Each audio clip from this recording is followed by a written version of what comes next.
And we can do this, folks. We can do it regardless of what legislation has been put in place to prevent us from doing so, simply because legislation is not law. It's simply lines on pieces of paper. It only has the power that we give it, folks. And we only give it that power because we're forced to give it that power because our communities remain divided. I know I've been harping on about this for 4 years, but it really is time, folks. It's time for people to step up to the plate and be who and what they are. So this is what we have to do, folks. And it doesn't matter what they throw at us. It honestly doesn't matter. It doesn't make any difference whether it's a loss of freedom of speech, whether it's Fukushima, whether it's the water table being destroyed through fracking. The point is that they're all opportunities, and they're things that everybody on the planet needs to deal with. It doesn't matter what it is, folks. These are all issues that affect every single person just the same. It doesn't matter where you live on the planet. It doesn't matter what your race is. It doesn't matter what your creed is. It doesn't matter what your sexual persuasion is. It doesn't matter what you look like, what you wear, what your job is, what your political views are. What matters is that you are a part of mankind, and we are on this frail little rock floating through space, and we are destroying this rock. And what's perpetuating it is basically the people's fear of ever connecting with each other. Their fear of facing the psychopathic system that controls them, of simply seeing that it's there. I mean, I don't know how many opportunities the human race is expecting to get handed to it, but that's what this is, folks. It's a wonderful opportunity.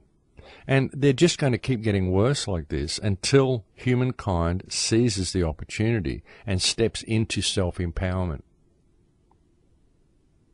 Now, I posted some information about Bill H.R. 347 on my Facebook wall the other day, and the reaction of people was astounding in some cases. I had people tell me I'm simply focusing on the negative, I'm going down a dark path. When I'm doing nothing of the sort, folks. I'm simply seeing that the problem exists, and I'm seeing the opportunity that it provides to address the problem. And that's what people fail to do. That's what the New Age movement has trained people to do. Oh, where attention goes, energy flows. What you resist persists. All this sort of stuff. And all of it is based in an emotion of fear and of denial. And it is these two emotions and this state of consciousness that people hold, believing it to be love and light, that allows the problems to be perpetuated around them and causes them to escalate so that each one gets a little worse because people still aren't dealing with it. And they will continue to get worse until people do deal with it. That's the thing. You see, that's something very clever that the New Age movement has managed to do with people, because when you look at quantum physics and you look at manifestation and you look at polarities and you realize that every action does indeed have an equal and opposite reaction. So when something such as Bill H.R. 347 is enacted, and it presents itself as such a massive loss of rights, and of course it's going to affect the opposing energetic field. Something equal and opposite is also going to happen. See, what happens with me when I see one of these bills is I feel more empowered. I feel more connected to the people around me, and I feel more able to deal with the situation. And this is due to the empathy that I have for reality around me and the empathy towards all people within reality. Because, as I've often said, empathy is the interface. Empathy is the interface that you have with reality, with whatever you want to call it, God consciousness, the matrix, the energy field itself, the creator, source, whatever you want to call it, whatever you refer to that divineness as. Your connection to it is empathy. And if you're in a state of empathy, folks, you can't sit around and see what's happening in the world and just be quiet about it and lock yourself away in a state of spiritual narcissism, believing that if you focus on a light being, then 3D reality is just going to go away and leave you alone. It doesn't work that way. If you're in a state of empathy, you can't do that. And if you're not in a state of empathy, then how could you possibly be connected to Source? I mean, it isn't really about spiritual teachings. It isn't about communing with a flower of life. It isn't about listening to the correct sound waves. It's about talking to reality around you with your heart.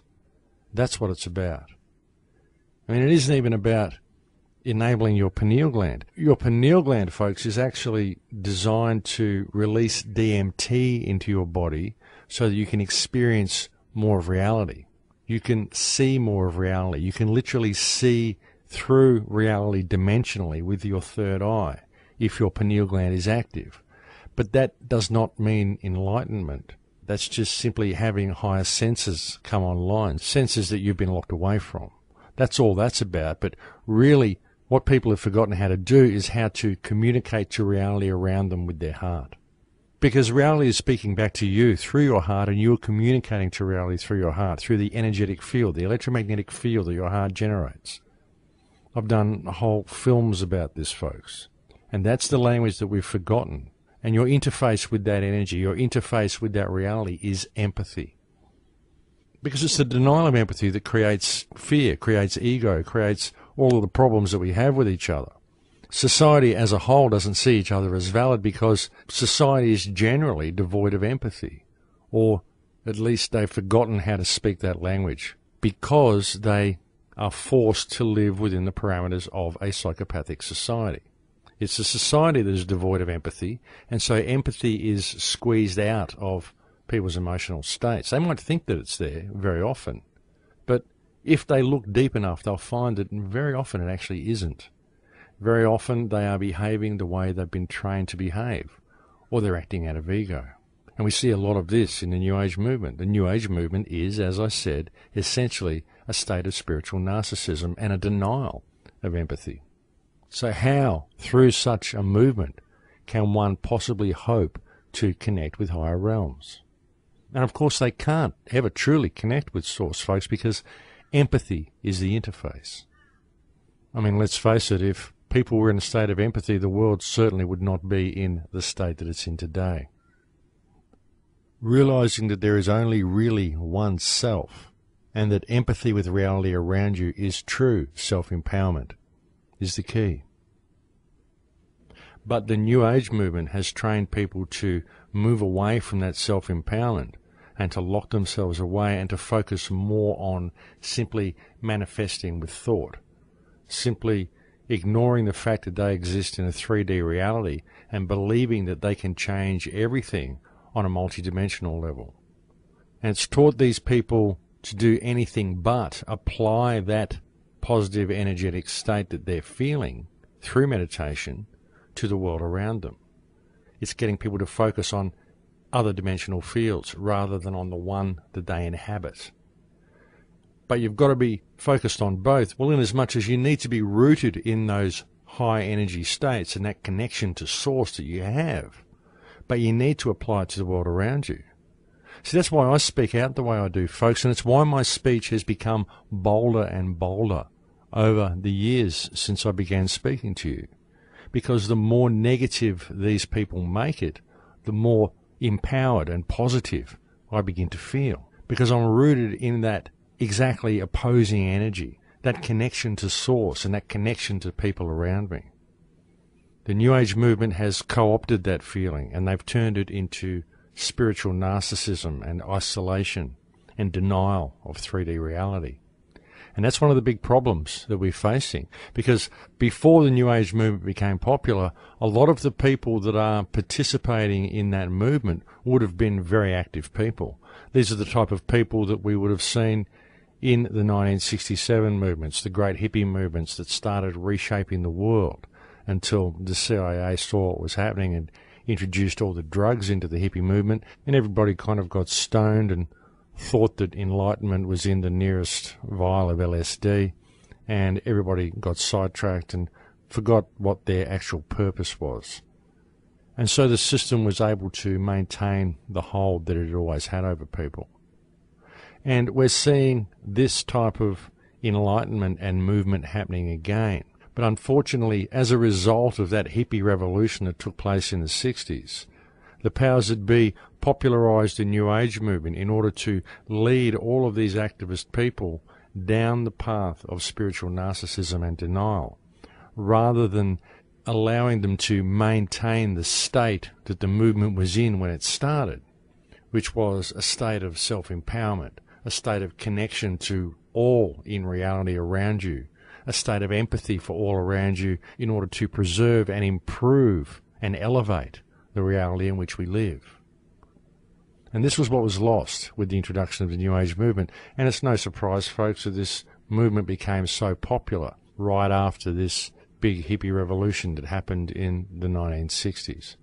Of course, the powers that be have trained everybody to believe that the hippie revolution was just a bunch of drug-taking flower people that didn't want to work. But the fact is that when the so-called hippie revolution started, it wasn't about drugs. It was about freedom and self-empowerment. The drugs came later, and the drugs were introduced by the government, by the CIA, in order to squash the self-empowerment that was happening. So again, it was very, very contrived. And then, of course, these people control the media, and so they've taught all the successive generations that these people in the 1960s were just a bunch of drug-taking nobodies, and you don't want to be like that. It's amazing what you can train people to believe, folks, when you control the media. And that perception of the 60s has now become part of common culture and part of our modern history.